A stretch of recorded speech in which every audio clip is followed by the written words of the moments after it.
And with that, I would really like to welcome Elena Castellani from the University of Florence. Thank you. Thanks to all for being here and for inviting me to this talk.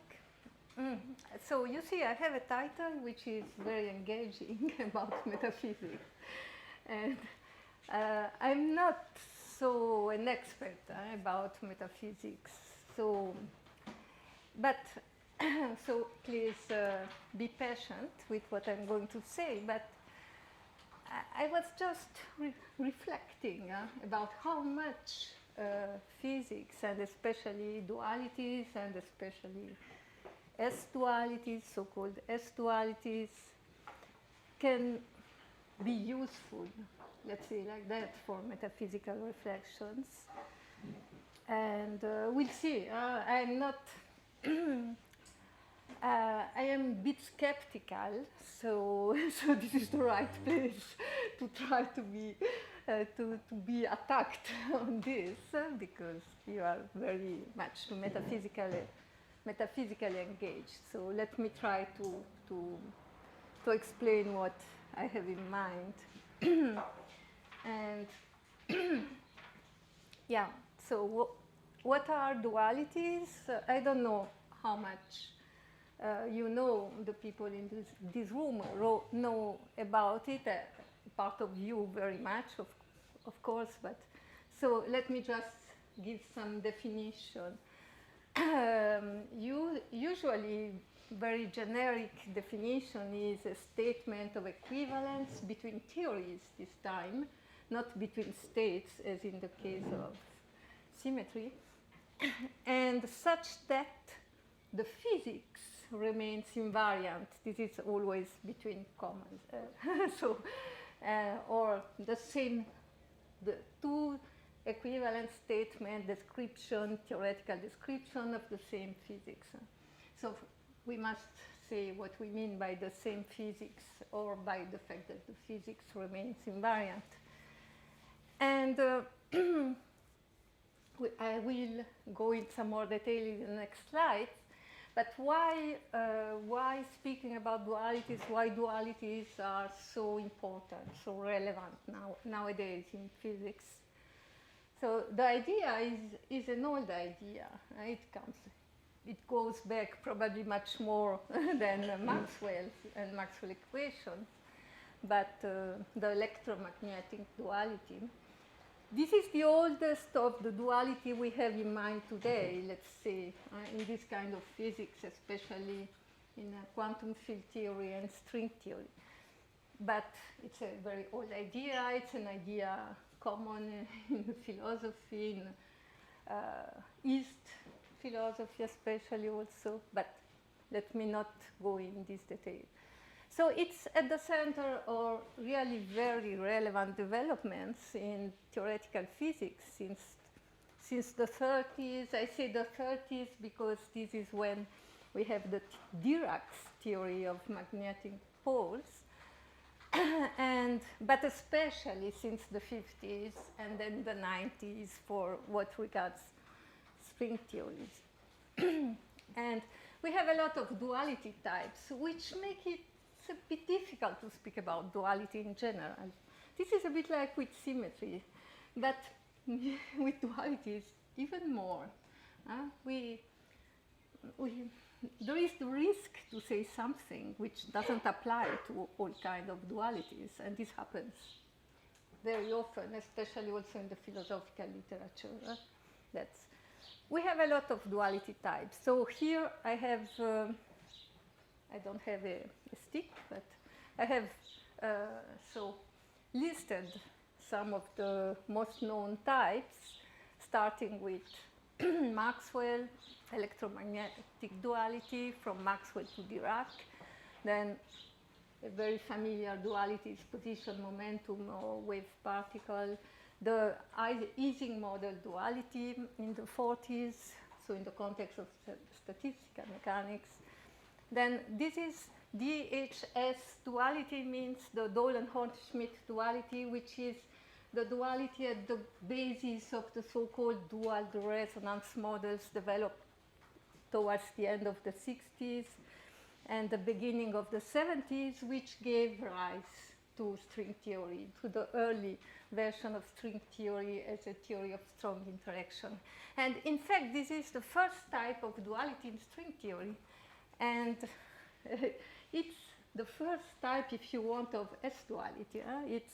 You can see the path going from this kind of duality at the basis of the dual models until today's S-duality.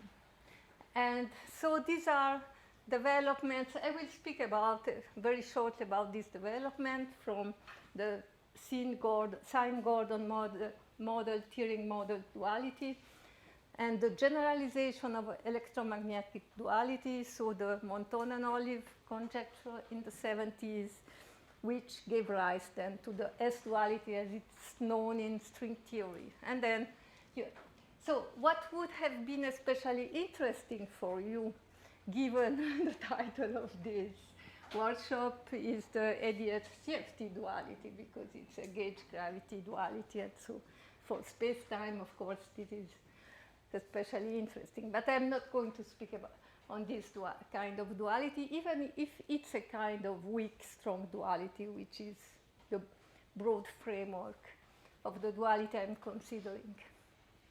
So, and these dualities have a huge impact in physics, in the theoretical physics.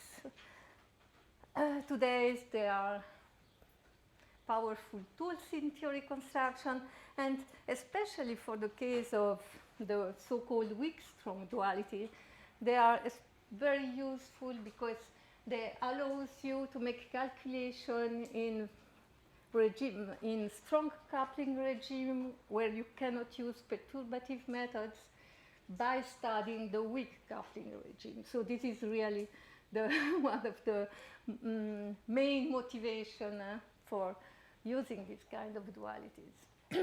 and so on.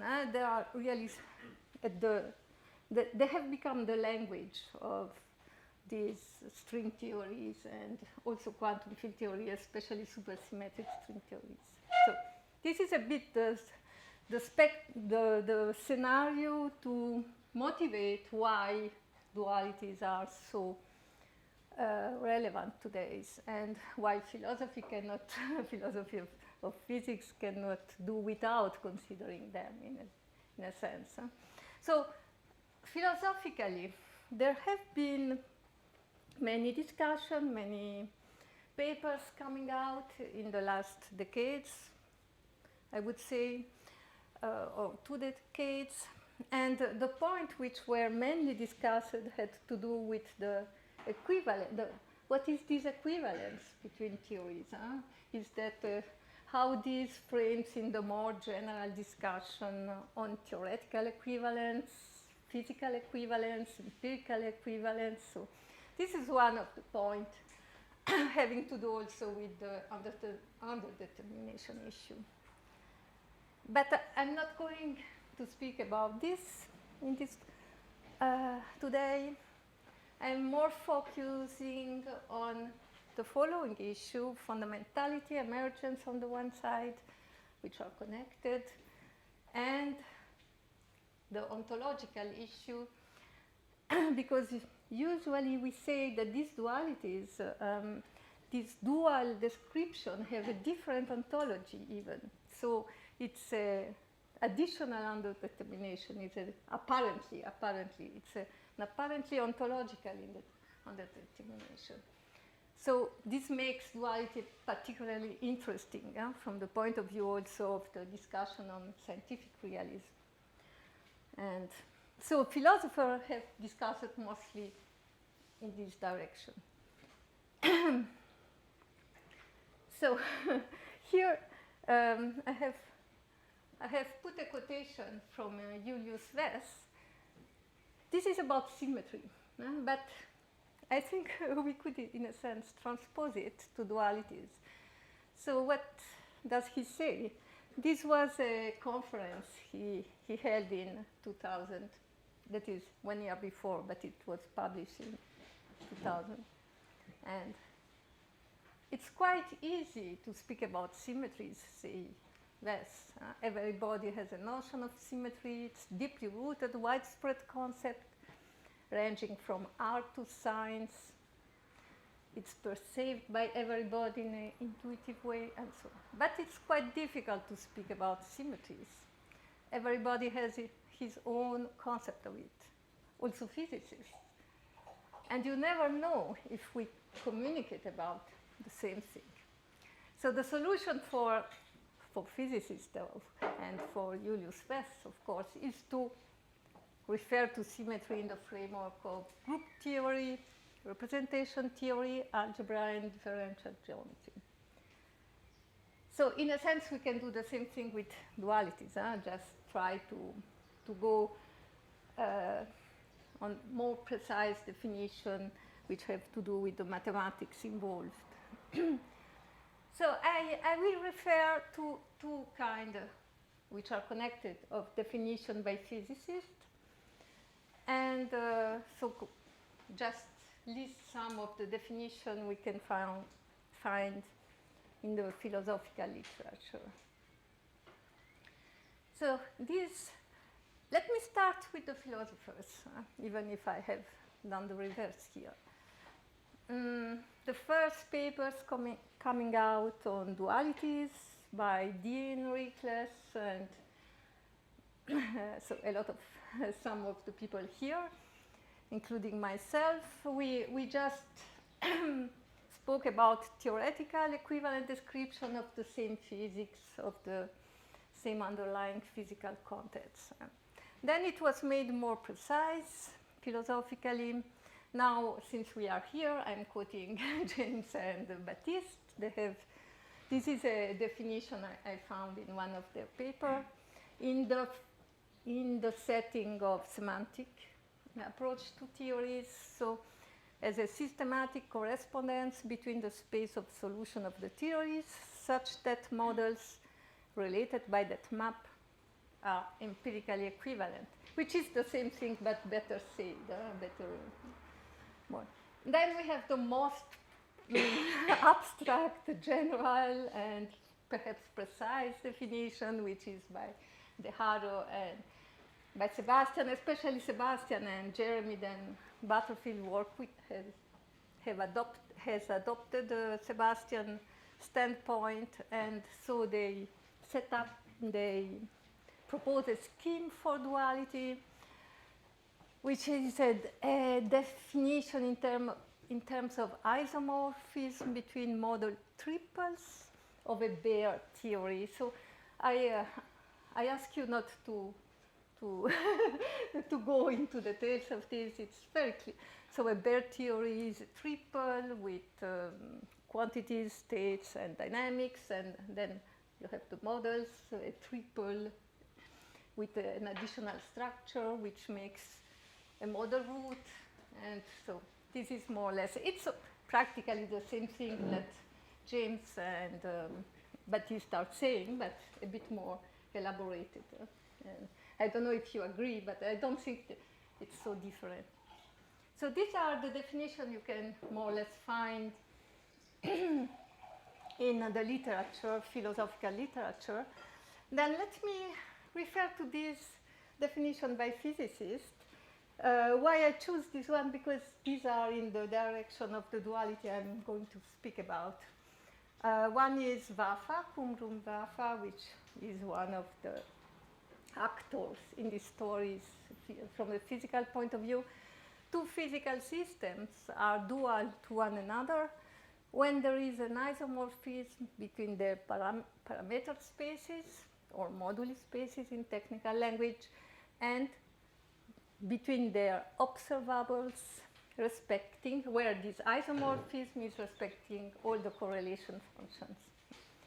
So it's another way to say that the physics remains invariant, the spectra, the state spectra are the same, or you have an exact way of connecting them, and the correlation functions are the same. All right. And the one I'm really using here is a definition by Ashok Sen, another one another actor of these developments in physics, which has been and is still very relevant.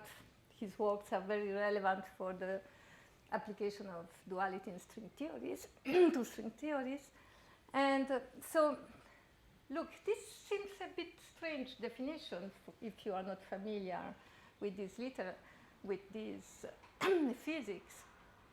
An equivalence between theories which are identical, it's in the same sense of equivalent, or as quantum theories, but yet their classical limits are genuinely different.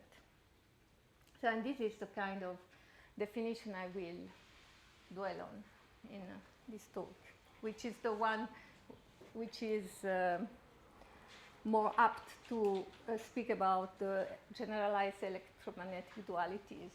That is the first kind of S-duality we have. So let me go on. Okay, I was reflecting about metaphysics. Of course, the kind of metaphysics we all have in mind is the so-called naturalistic metaphysics or scientific metaphysics. Probably some of you will make a difference between the two terms, but we understand more or less what we mean. I have taken a definition by Kerry McKenzie, since it's in the book by Chris and others here, so I thought it was nice to quote her. But so it's scientifically informed metaphysics, briefly said, okay? I don't know if you all agree that also the question we metaphysics do are informed by scientific science, but and not only the answer, but just this is something I leave it to you. So, which are the fundamental really metaphysical question in this kind of reflections? So, this I think we can, from the viewpoint of dualities, we can focus on these issues, fundamentality, emergence, and ontology, which are connected and interconnected. The dualities I'm going to focus on are the so-called S-dualities, and what in particular I will focus on these characteristics of S-dualities, which is the weak-strong connection, and Sebastian de Haro speaks about easy-hard connection, which is the same thing, that is in the weak regime you can do calculation, in the strong one it's hard or impossible. And another feature which is not in all kind of S-dualities, but it's in the kind I'm speaking about here, that is the generalized electromagnetic duality, is an interchange between what is seen as elementary and what is seen as composite. And you can immediately understand the interest from an ontological point of view, apparently, also for both of these other issues. So this is the received view about this characteristic of the S-dualities. And you can see that they offer a novel kind of inter-theory relation. That we have very different scale levels. We don't have successive scale levels as usually with inter-theory relations. We have apparently different ontological scenarios. I say apparently because you'll see why. And apparent relative fundamentality. These are what appears at first sight when you consider this kind of dualities. So let me start with the last point, ontology. Because apparently we have an ontological underdetermination, which is the correct ontology. If we have dual description with different ontology of the same physics. And so let me refer again to our two heroes here, Baptiste and James, and they have a nice paper making a taxonomy of all the ontological interpretation of duality-related theories. I'm not sure if I have illustrated correctly your paper, the main point, but as far as I have understood, you distinguish between two basic questions: which dual theory constitute a legitimate description of the actual world, and which candidate replacement for the ontology. So these are the two axes. You speak about two axes, and you list these kind of options. So under determination, it remains under the term. Discrimination, one of the two is the one which is the right one, legitimate one. Nihilism, none of the two. And which ontology then, the so-called common core approach, which was the first option discussed in the literature usually, Badin, Rikles, and others, appealed to an overarching theory with respect to these dual theories, and this is suggested by M theory, I think, and the 5 superstring theories, dual theories, and pluralism, which they propose as a novel possibility in the paper. That is, both ontology are there and simultaneously instantiated. So, in a sense, I think what this doesn't correspond to what we will try to illustrate, that it doesn't fit what I will say now in this kind of, it could be among these two, but it's not exactly the same things, because in fact, we'll see what, because what. Okay, so this is the received view about the impact of the elementary composite duality for what regards fundamentality and emergence. Let's speak about fundamentality first. And the physicists are, I think, a bit guilty about misunderstanding which can originate from a literal reading of this physics. Look at this quotation by physicist, prominent physicist, that is Ashok Sen, which I have already quoted, of whom I have quoted the definition for dualities. So this is with respect to the Montonen-Olive duality and generalization to S-duality in string theory. Thus, classification of particles, or string if you want, into elementary and composite loses significance as it depends on which particular theory we use to describe the system. And dualities have radically changed our understanding of the constituents of matter by bringing in a sort of democracy between all particles, elementary and composite. And Sutskin just used this in an anti-reductionist way. So the end of reductionism and so on. This has stimulated a philosophical literature on relative fundamentality and so on. So I just want to focus a bit on this in what follows. For what regards emergence, which is also connected, of course,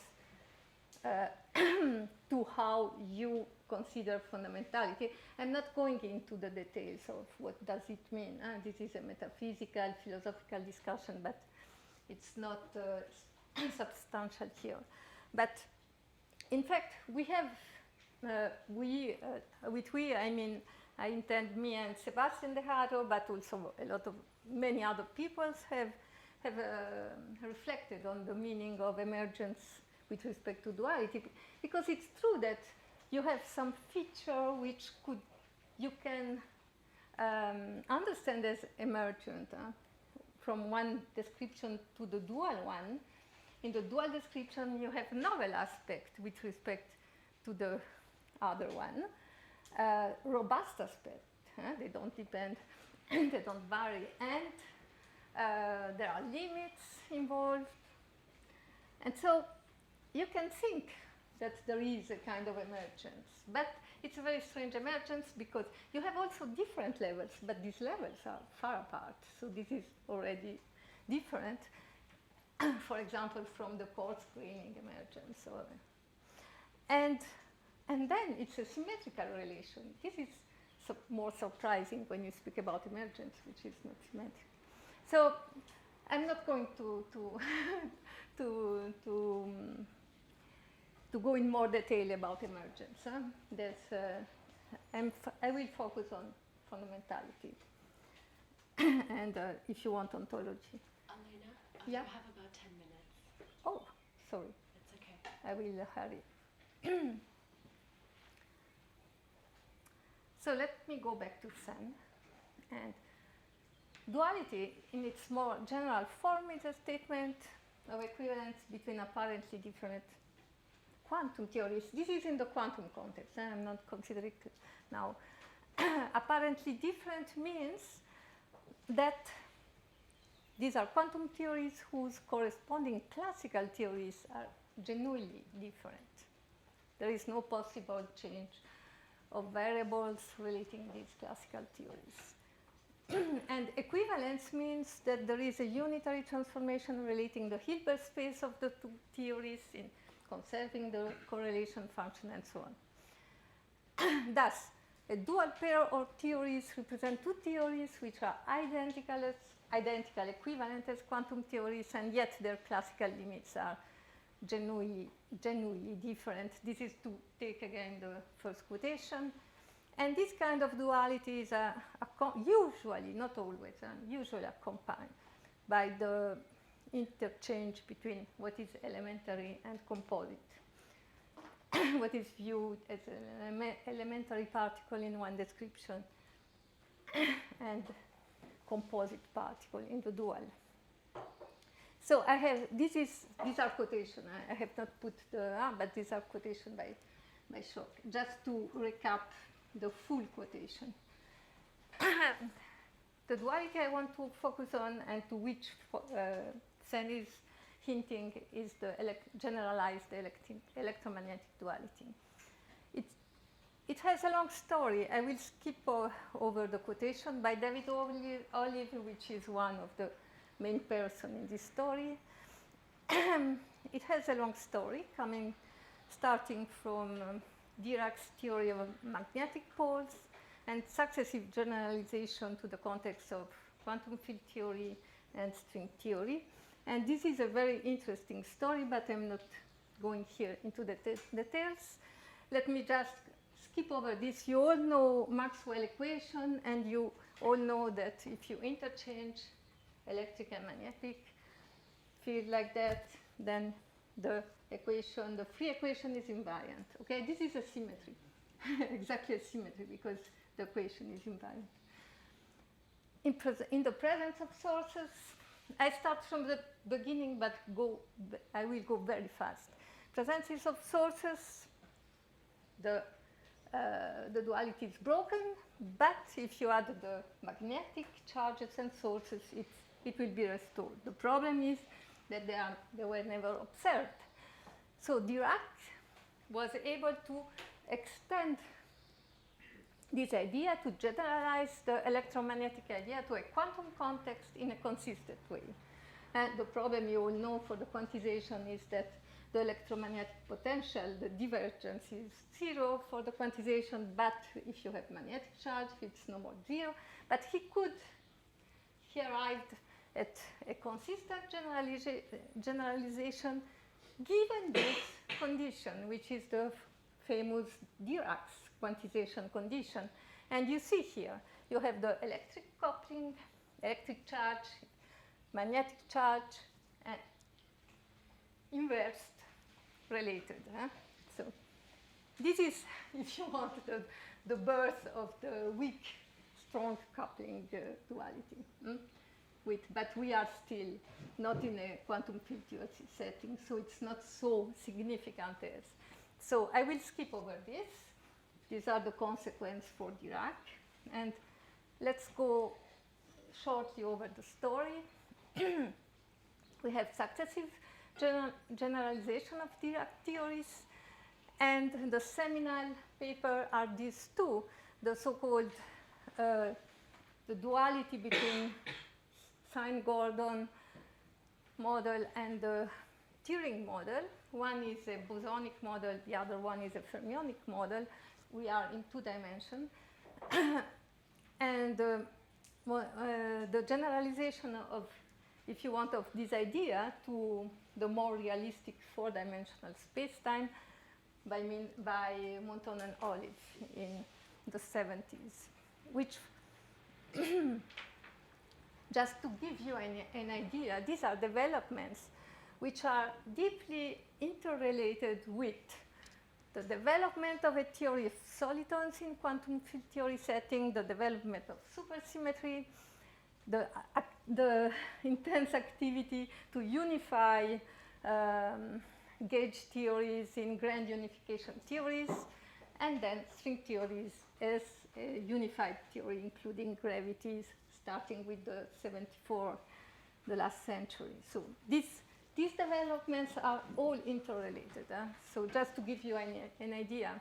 And what is the elementary composite duality appears in this case of Sine-Gordon-Turing duality. That is the duality between a theory describing a massless scalar field in one space and one time dimension. Sine here has to do with the sinus, because in the equation, the term corresponding to the potential is a sinus. So this is the meaning. And when it's not interactive, it goes back to the Klein-Gordon equation. So this is the meaning for this strange name, Sine-Gordon. And the massive Turing model, which is a still 2-dimensional theory of a massive set-couplet fermion. So it's very strange. You go from massless scalar particles to fermions, massive fermions. In fact, they could demonstrate by studying the spectrum of the states. There was an exact mapping between the two. But there is a concept coming out here, which is the concept of soliton and solitonic states.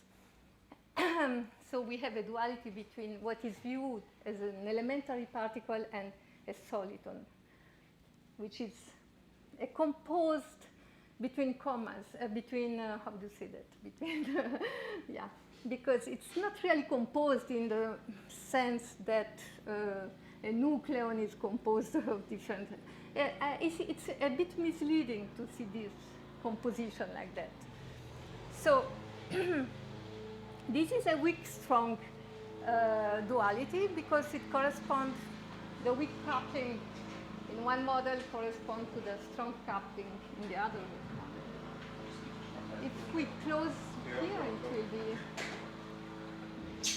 so. How much do I have? You're good. You have. I have finished. No, you're not finished. You can have a Okay.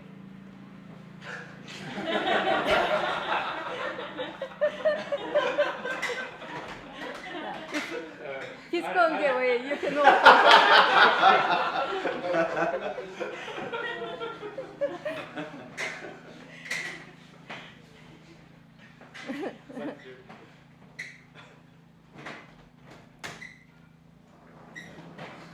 So just very briefly. With soliton we intend extended solution of classical nonlinear field equations. And the pioneering idea of Skirms was that a soliton could be interpreted as a quantum particle in the complete quantum theory, and a dual correspondence could be established between this sort of particle and the familiar elementary particles of quantum field theory. So this was the duality, how it came out.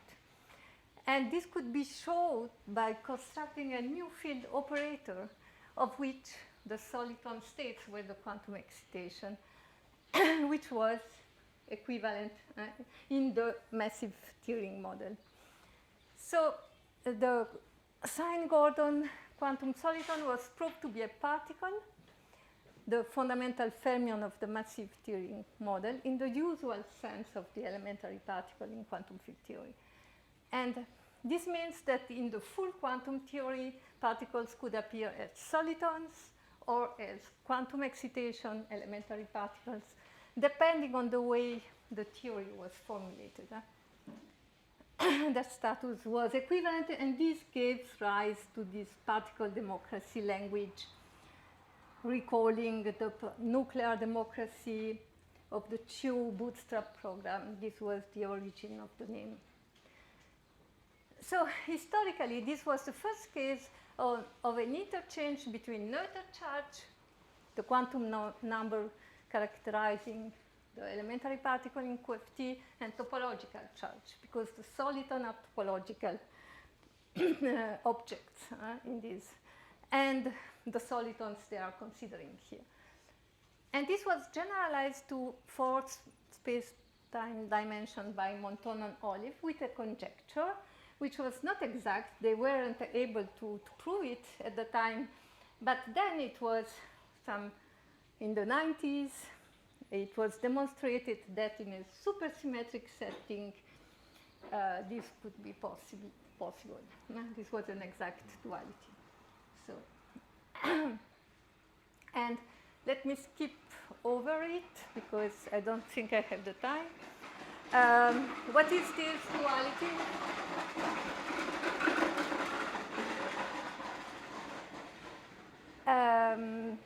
They conjectured that there should be two equivalent field formulations of the same theory, in which electric, that is neutral charge if you want, and magnetic, topological charge, quantum number exchange the role. And so the Monton and Olive duality is like that. There is a dual version of the familiar Young-Mills theory with quantum field operator creating magnetic monopoles, which are topological solitons, rather than the original gauge particles, the generalized electric charge particle. So there is a duality in the treatment of this electric, neutral charge, and magnetic topological charge.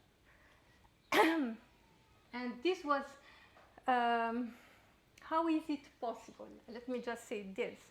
This happens like that the quantum theory contains both kind of particles. This is the point. There is not that there is just one ontology and the other is not there. Both electric and neutral charge are there. Neutral and, topological charge are there. Particle with electric charge and magnetic charge are there. But you can take two different classical limits, depending on which charge you keep fixed. And so on the one case, you fix the magnetic coupling. The magnetically charged particles arise as soliton from the classical limit, while electrically charged particles arise as elementary particles, and vice versa. Okay? So this is the meaning of the definition I gave you at the beginning. In this sense, you have both electric and magnetic charges. They are on an equal footing in the complete quantum theory. They are, in this sense, equally fundamental, if you want. But it's not that you have only one type or only the other type. The dual description you obtain then when you consider the different classical limits. And so there are different modes of appearance of the ontology you have there. And they interchangeably plays the role of neutral charge or topological charge, depending on which limits you are considering. So there are different characterizations as elementary particle or solid, and in this case, let's say composite particle, if you want to be more general, depend on the particular formulation of the theory in given regions of the parameter space. And so let me conclude that this elementary composite terminology should not be taken too literally. That is, it can be misleading, especially if you are discussing metaphysical implication of duality. It's suggestive, it's easily suggestive, or issue having to do with fundamentality and emergence and reductionism, sorry. But this suggestion is less natural if you present this interchange in terms of duality between neutral charge and topological charge. It doesn't come immediately to the mind, oh, there is no fundamentality, it's relative, and so on. So this is just the point I wanted to make. That is, this is not valid for all dualities. Let me stress this thing. That is, I think it's very difficult to speak of dualities in general because they are so different. There are common features, and this is the same thing with symmetries, by the way. But with dualities, it's even more. But with this kind of duality, in fact, which suggested exactly this thing because of the elementary composite interchange, we must be more careful to take metaphysical conclusion, reading it literally. So this is a bit the message. Okay, thank you.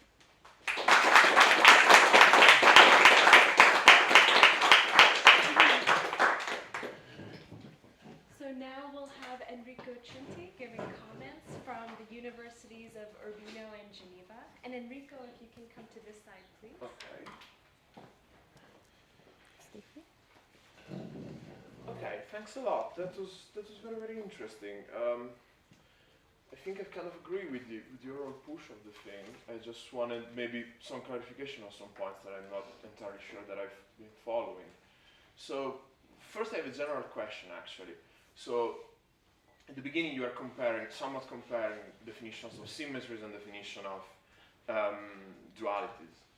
Now, S-Duality, as you are mentioning at the end, is kind of special in this sense, in that we actually have a group of transformations, which is this SL to Z group of transformations that we can apply to the coupling, and this instantiates the duality. So the first question that I had was, if you actually think that there is a general correspondence between symmetries and dualities, and that these are kind of the same phenomena, just one maybe applied to states, the other applied to theories, or if you think that this is just something that is special about S-duality, and there's no general lesson for when we try to do ontology of these things that we can extend to maybe more complex models. And in general, if you think that this analogy actually carries lessons for the ontology of dualities, even just for S-duality. Then I had two more specific questions, one regarding the meaning of classical limit in this case, and the other regarding the ontology that comes out of this interchange of neutral and topological charges. So as regards the nature of the classical limit, well, the question I think is pretty straightforward in that basically if I follow correctly your presentation and sense definition, the idea is that we have a single quantum theory where basically whatever the duality maps does counts as some kind of identity. It speaks of identical, you speak of equivalence, but I gather that these are roughly the same thing. But we get two different classical limits. Now, if I understand correctly, the idea is that you should keep fixed either the electric charge or the magnetic charge to get the two different limits. But then the question is, since we can exchange those according to sense definition, well, we can exchange those according to the duality, and these things should roughly be the same if we follow these definitions. In which way can we actually distinguish these two limits? How come that they actually come apart and they're not the same thing, or they're not somewhat related, or is there a physical basis as to how one limit, for example, in our world, if we don't see a lot of magnetic monopoles, we see a lot of We electric don't see charges. any. Don't see any. And we see a lot of electric charges. And the second question, again on maybe the ontology that is coming out of this, is more on this exchange between neutral and topological charges, because what kind of worries me is that we are constructing this ontology, it seems to me, starting basically from the description that we get in perturbation theory, and then saying something like, we have both particles that we get in the magnetic perturbation theory and the electric perturbation theory, and then we can exchange between those. Now, that kind of makes sense to an extent to me. The thing that I'm really sure is basically, once we do away with this exchange, in a sense, what we are left with, what are the properties of these particles, or is there no hope for having any sort of intrinsic description of the ontology that is behind these dualities, and we can only hope to have some perspective maybe in a certain perturbation theory, an expansion in maybe the electric charge, expansion in magnetic charge, and we'll just never get to have a full description, maybe in some sort of path integral or something like that description. So those were kind of the worries that I had when I was listening to this. So thanks. Well, thank you, Enrico. I must say, the poor one, he had not my slides. He hasn't seen my slides, so he just saw the paper.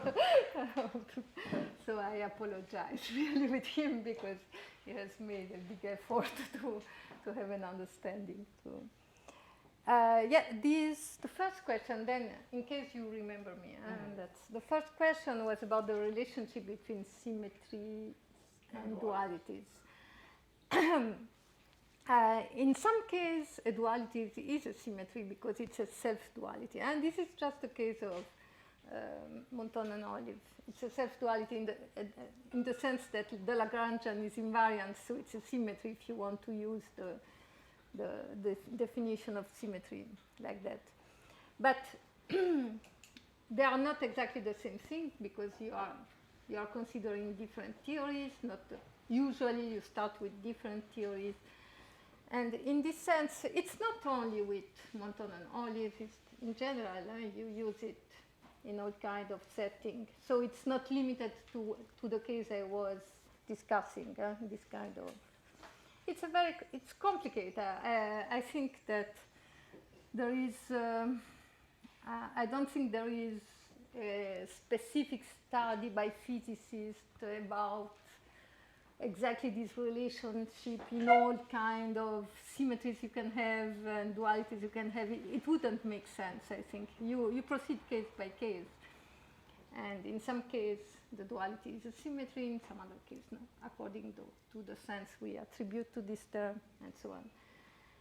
And so I don't know if I have replied to your first question.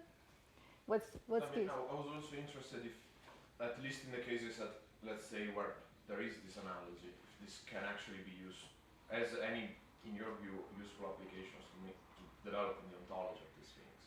So understanding like what is going on. The analogy with symmetry? So can we, if we can treat the duality as a symmetry, can we apply the tools that we have developed, for example, for interpreting symmetry, or some of the moves that one does? Well, of course, you apply group theory, you apply all these algebras and all these machineries, you have it for dualities as well. And I'm a bit skeptical about interpreting dualities as gauges, as some have made, but it's a complicated matter. So your second question was, it's not that you, these were historical examples. You started with one theory and then could prove the duality with the other one. So it's not that you just arbitrarily say, oh, these are electric generic and these are magnetic generic generalized particle. And you start with concrete example and you see if you can establish a duality. So the conjecture by Monton and Olive was a generalization. So this was in fact a bit more theoretically motivated to generalize the Sine-Gordon theory to 4 dimensions. But it was motivated also by many other developments, which I have a bit hinted to. So you started with elementary particles like gauge particles, and then you establish a correspondence with the soliton you have, which become the magnetic monopoles, the topological particles you can have in the other dual description. And they are all there. This I wanted to tell you. In the quantum theory, in this case, in the model, it's not always like that, but in this case, they are all there in the quantum, the full quantum theory. Of course, it's not the perturbative regime. They are all there when you consider the full quantum theory. Also the non-perturbative parts. These are probably, it's not very clear because I have gone very fast, but this. But what seems to be going on is that, sorry if I may, Yeah, what sure. seems to be going on is that we count as, for example, as elementary vector charges, because we can make a certain weak coupling expansion, right? Where the magnetic monopoles come out as non-perturbative objects, and the electric charges Yeah, come out. if you start from the Exactly. vacua and Then you quantize around the exactly. vacua, and then you. Then we can just move everything around and start from the opposite side and have an expansion where we have some electric monopole and Magnetic. and we have the perturbative expansion in a magnetic quantity. Now, what I was not understanding is, okay, we have this basically two descriptions that are equivalent by construction, so we can exchange rows for all these things. But what is not clear to me here is actually underlying this what there is, because in a sense it cannot be just a magnetic monopole. There must be, in a sense, it cannot just be a monopole, because a monopole is a non-perturbative object, it's a topological soliton. What we've just said that we can rephrase everything in a way that this is not anymore a topological soliton, it becomes a neutral charge instead of topological charge. So it is neither topological charge in a way, it is neither a neutral charge, because I can always do this mapping. So what do I have in front of me? I have a particle that plays the role of a topological charge and the role of a neutral charge. Depending on the limit we are Depending considering. on the limit. And this was why I was talking about the perturbative expansion, because the limit then gives you the expansion. Yeah. This is why I was telling that it's the role they play. It's not the real ontology, if you want the real between, I don't know if we can speak about real ontology, but the real ontology is all you have everything. In this case, I'm not saying that it's for all cases of duality. Don't misunderstand me, because I'm saying in this case. But it's enough that it is like that in one case, because this is quite a paradigmatic case for the elementary composite interchange. So even if it's only in this case, it's already quite significant. This was the message. That I'm not claiming that it's always so with dualities, not at all. Well, that was wonderful. Let's give another round of applause. So let's start with questions. Okay. So we have Baptiste, Sam, Chris, and then if anyone thinks of questions, I'll try to find you. Thanks a lot, Elena. Thanks, Enrico. It was super interesting. I really enjoyed your paper as a metaphysician who was starting to learn more about this issue. I found your paper quite inspiring, even though you have a very careful conclusion, so we should be careful about inferring metaphysical consequences. Still, you were kind of showing some directions, and so I really like the paper for that, and I will encourage people interested in the topic to look at that, especially since there is not as much work as duality in philosophy as on other sorts of duality. So thanks a lot for that. I just want to ask you more, because I'm still working on my understanding of the kind of ontological picture behind S-Dualities. So let's go the kind of let's say, okay, in some cases we can have some trust in the form of elementary composite correspondence. So we learn that in the world, in some situations, we don't have a clear what metaphysicians would call a mereological structure, so it's not clear what's part of what you call the particle democracy. So I had a question, but do you know how to relate that to another sort of democracy string theories speak about, like brain democracy? So there is a mereological, but so for it seems that we are entitled to speak about higher dimensional objects in some contexts. So it's not strings, it's brains, and very often the strings are attached to higher objects. So and there is this debate about whether only the strings are fundamental and the other apparent objects are built from the strings, or whether we should also have a kind of democracy about those objects and admit them in our ontology. So I was just wondering, do you have any thought on how to relate particle democracy to brain democracy? Do you think there is any kind of connection there at all, or there not? is, I mean, because, yeah, I'm not an expert at all, but Ashoka Sen, in fact, is speaking about string and brains. That is, he starts from this more simple example, but he has in mind string and brains. So if you are curious about it, I think you should look at what he's using democracy also between the brains and also in this sense. So it's the same thing. He generalized this to the string and brains.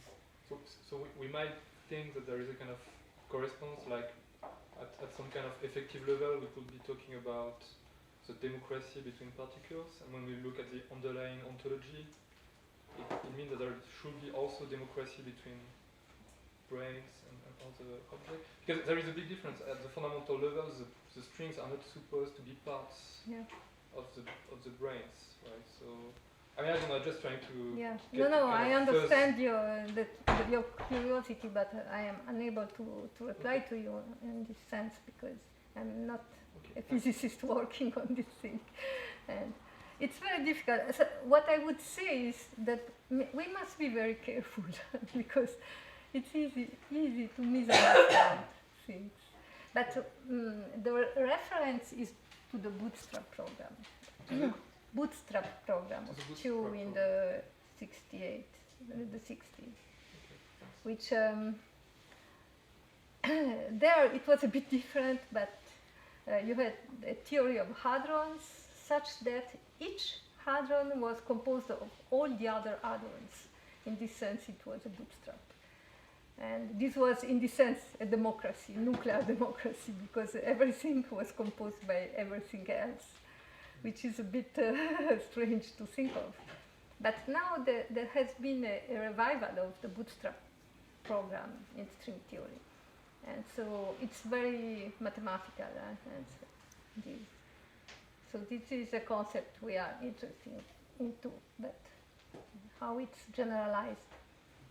But I think that you should look at Ashoka Sen because he's the one doing this connection. Thank you. Yeah, I guess I just wanted to clarify the conclusion a little bit. So Baptiste just framed it in mereological terms. And one of the things that seems to be pushing on is saying, well, look, we shouldn't read off it all. This sort of, when we really look at what this duality is, we should be very careful about concluding anything about sort of metaphysical relations of fundamentality. But there are lots of different ways to cash out those metaphysical relations of fundamentality, and Baptiste gave us one, and I wasn't sure whether that was the one that was the caution was being offered toward, right? Should we just be careful about thinking of these things that elementary particles as being on a par with the things they compose, metaphysically speaking? Is it just restricted to that, or is it like, let's be careful about fundamentality in general and the other notions of fundamentality that metaphysics might use? Well, I think that it's insensitive to the kind of fundamentality this reflection, because what I wanted to say is that from whatever you take fundamentality to be, all the particles are there. So it's not that one is not there or one in the full quantum theory is composed of the other one. Yeah. They're all there. It's the way they appear when you take one dual formulation with respect to the other that it's like elementary and composed. So In is maybe this sense, is another way of putting it then that maybe the conclusion could be even a bit more general, which is be careful about reading metaphysics off of duality relations. Yeah. And so it's not necessarily about Yeah. fundamentality Yeah. per se. yeah, this was exactly. Great, thanks. But not for this case. Sure, sure. I can speak for this case. Sure, Okay. I understand. I will not. I'm not about gauge gravity, for example, duality. I don't think it's exactly the same situation. So it's a weak, strong duality, but it's very different. You have different dimension. You have. It's based. I wouldn't speak like that for gauge gravity duality. I don't know. It's something one can study, but I don't know. Yeah. Thank you. I don't know whether this is actually going to be a question to you rather than just my general statement of my big confusion about duality. So I invite you to comment if you have anything to say in response, but otherwise maybe it's a question to everybody and who has thought about this, and I know there's several people in the room who have. So there's something that confuses me completely. First of all, it seems to me that by duality we seem to be meaning not exactly the same thing in the different situations in which the word is in fact used. Yeah. But given that we use the same word, it might still be the case that there's some sort of a, if I may say, common core to the meaning, to what's going on in all these situations that we try. That's the reason why we use the same term. Let me illustrate that a little bit. So if duality really is theoretical equivalence, which is one sort of powerful way of sort of cashing out what we mean by duality, we mean there are two theories and they are equivalent. But if we take that approach seriously and we reflect about theoretical equivalence, which is a highly non-trivial thing in itself, but then reasonably according to a powerful line of reasoning, we should think that the two theories really say the same thing, because otherwise they wouldn't be equivalent. They have the same content in some sense. And if they truly have the same content, there's a sense in which the theories are, in that sense, not so distinct. And so the common core, if we think that we should commit ourselves ontologically then to the common core, for instance, the common core would be identical to what that theory is committed to. And it wouldn't make sense to sort of ontologically commit to one but not to the other. That was the second of the Reed-Labion options, if they're truly theoretical equivalent. And presumably, if we're scientific realists, we wouldn't want to be nihilists in the sense that we wouldn't commit to either of them. And if that's what we mean by duality, then it seems like all these ontological questions or possibilities are straightforwardly reduced, and we should just commit to that theory, and end of story.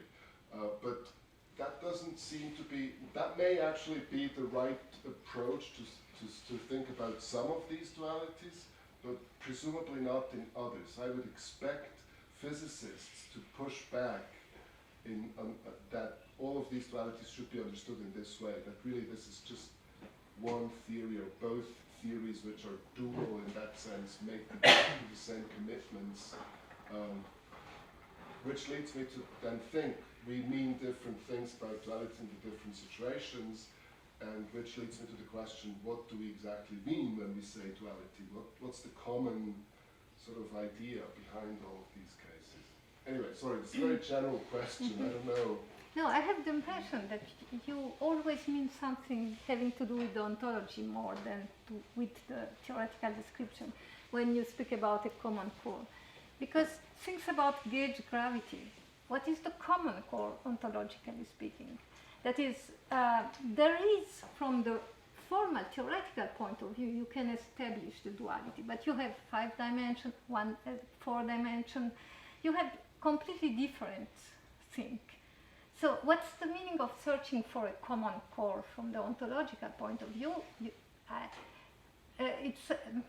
I think it's misleading to think about a common core for dualities which is not just a general idea of an equivalence, saving the physics in the sense that the spectrum of the states are connected one to another. You can recognize which states correspond to which other states, and the correlation function are invariant. But to search for a common core ontologically, or it doesn't make much sense when you have such different. But my concern then is if we mean theoretical equivalence by duality, then they're intertranslatable. You know, what one theory is committed to, the other one should You have a be too. dictionary connecting the two theories. This is something like a dictionary connecting the theories. This is something generally accepted. Why should But we think that the two theories are committed to different things then? well, they are. In fact, you start from a massless field theory and you arrive at the massive fermion theory. So there are in fact different objects, different domain. You describe different realities, if you want, in a physical sense, but you can establish a correspondence. Okay. Well, yeah, I know you are searching for a common core. Yeah, but sorry. No, sorry. No, just the, I'll yeah, sure. I mean, then it's not a dictionary in the strict sense, right? I mean, it's a mapping between the languages. To be a dictionary, they have to actually mean the This same is thing. the word which is used, but yeah. Right, but then it's, I mean, I would say that the correspondence then is not an equivalence. If you want to insist that these are really different theories, they're not saying the same thing, then okay, that may be the case, but then if they're not equivalent. Yeah, They can be mathematical. They may be. Wait, okay, let's, before we just have free discussion, Yeah, let's no, follow the finger Florence box, system. you know. Let's follow the finger system. So Baptiste had wanted to raise a finger. Yeah, so I mean, I understand your concern, but I guess if the way you see things seems to commit you to a form of anti-realism in a way. So here's so you have empirical equivalence, you have theoretical equivalence, and in the middle you can think of something like physical equivalence. And very often the idea is that okay, you have two different theories that describe the same physics. I think that's a kind of intuitive way to look at things. So now you can push back and say, well, look, how do you know it's different physics? Why, if you already have this kind of mapping between the two theories? So my understanding is that people have independent motivations to think that nonetheless the two theories have different commitments because, for instance, one will describe, I don't know, a four-dimensional space-time, the other one a 10-dimensional space-time that you compactify in the right way. So it looks very different, right? So, but then you could say, well, look, the theories, we have a kind of equivalence, so they are the same, but if you say that, you have to and you want to still understand what the world according to the situation, you will be willing to have the kind of story, right? The common core could be one, but what's going to be left, right? I mean, it's how I will understand the situation. But I agree with you, like starting with theoretical equivalence, the way you put it is maybe confusing, but maybe that's not the best way. I don't know, it's my part. Thanks. Yeah, Nick? Yeah, I mean, so people do mean different things by theoretical equivalence. I mean, I think in the discussions we've had amongst people that sort of thought about this, we found out people don't mean the same thing. So that there is yeah, you do have to be careful there. Part of what you were asking, I think, was how to define duality if it's not same content kind of theoretical. And there, I think I heard you sort of saying it could mean different things in different cases, but there's a sort of general idea, right? I think it's what you said, right? There's a nice, there's a nice mapping between all the observables of the theory. So that's kind of a tight enough notion, I think, to make this a sort of family kind of resemblance kind of concept of, at the formal level, well, it's not entirely formal because you have some sense of what's nice and what an observable is. But I think as Baptiste is saying, then there's a further question about, do we also, just on the basis of that, all right, is it also, a theoretical same content equivalence? And then, this was the only thing I kind of wanted to add, then there's just a range of views on that. Some people would say anytime you have the formal, other people would say, well, we have to look at the actual case, and then I think like me are kind of pretty tolerant, are fairly expansive in the cases where we think there are also content equivalences. Probably people like Sebastian and maybe you who are a little more restricted, and then people like James who's super skeptical about this. So, right? I mean, the criteria then is that you want to actually demonstrate an explicit until you demonstrate an explicit theory of the common core, then you're not kind of justified in saying it. Does that help? So then there's that those kind of range of what you kind of read off and what When you formal say notion. equivalence of observables, you mean it in the technical sense in quantum theory, not in the sense that they're empirically equivalent, because that would be a relatively weak form of equivalence. Or The correlation functions, you mean also, but you can observables in there. But so that it's But yeah, empirical content then. No. a complete set of complete mapping between all the observables in the technical sense of the theories. But that's the same as saying that's equivalent to saying the correlation functions. Yeah. James had a finger. Yeah, just to say in addition, I think this is tracking the Tom Molyneux stuff again. So Tom draws this distinction between interpretationalists, motivationalists. Interpretationalists think that once you've shown the mathematical equivalence of the theories and that they are empirically equivalent, then adjudications on physical equivalence are automatically warranted. Whereas other people deny that, thinking you have to do more work still to regard these guys as being physically equivalent or not. And I place myself in the last camp, but other people like David Wallace place himself in the former camp. So it seemed like you were siding more in the former camp as well. Yes, everybody knows that the right standard is Morita equivalent. No, but seriously, maybe you could, just one way to paraphrase what Nick said. What Nick said is, what unifies all what counts as a duality is maybe just the formal mapping or the existence of a dictionary. But of course then you can disagree on what the interpretation of the dictionary is. I think wherever there is a dictionary, it's just like one ontology described in different ways, but maybe you can disagree and think that there is other philosophical implication. Maybe you can unify all these cases formally together. Nick had a response? Yeah, I'm just going to say again, I know physicists say dictionary all the time, but at this case it's completely confusing to say that. Well, philosophers say translation. No, but it's not a translation unless they mean the same. It's a correspondence. Correspondence. Whether it's a translation or not is exactly what's at stake. Yeah, It's a correspondence. yeah. I agree. Are there any more questions? So I have a question. I know you didn't talk much about gauge gravity duality, but if you have any thoughts on what I am really trying to contemplate. So Niels and Rasmus had a paper where they were arguing that gauge gravity duality doesn't necessarily admit of questions like fundamentality and emergence in the way that we would want to ask those questions, because if you truly take it to be a dictionary, then you are saying more or less the same thing, but what we are actually driving at are intertheoretical relations. And of course, how we determine what those relations are depends on whether these are completely independent theories, whether they're embedded in some more fundamental theory.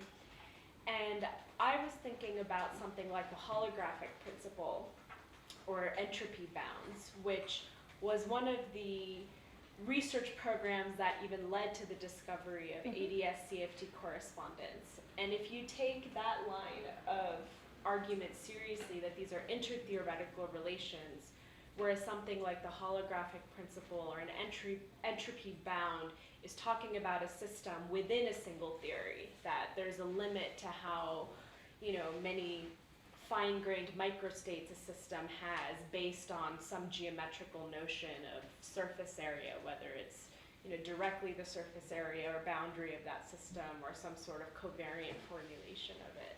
So I was just wondering if you had any thoughts of the relationship between something like an entropy bound and ADS-CFT correspondence. it's a very close connection. There is a whole story how these things are connected. I would suggest you to look at the papers by Sebastian de Haro and others. Dix, there is a paper by Sebastian Dix and I don't remember. Van Dongen. And Matfar also. No, Van Dongen. And Van Dongen and Jeroen, yeah. Ahmed Visser, you mean, right? Manus Visser, you mean, maybe? Yeah, and Manus Visser. Yeah. They have worked a lot on this kind of. And by the way, as far as I understand from what I know from them, is that it's an approximate. There is an approximation in between, so it's not exactly the same. It's not an exact duality. So they really developed very careful all these connections. So I really advise you to look at this paper. Okay. It will be. They are the expert completely. Yes. Yeah. Just a figure on that, because I was at a conference last week with Sebastian de Haro, and he was insisting on the distinction, which apparently is also a thing now in string series, that they make a difference between what they call effective duality and exact duality. Yeah. And I say it should be less confusing if they were to sharply distinguish between the two. And in a way, effective duality is more exploratory, so you try to, you are expecting that maybe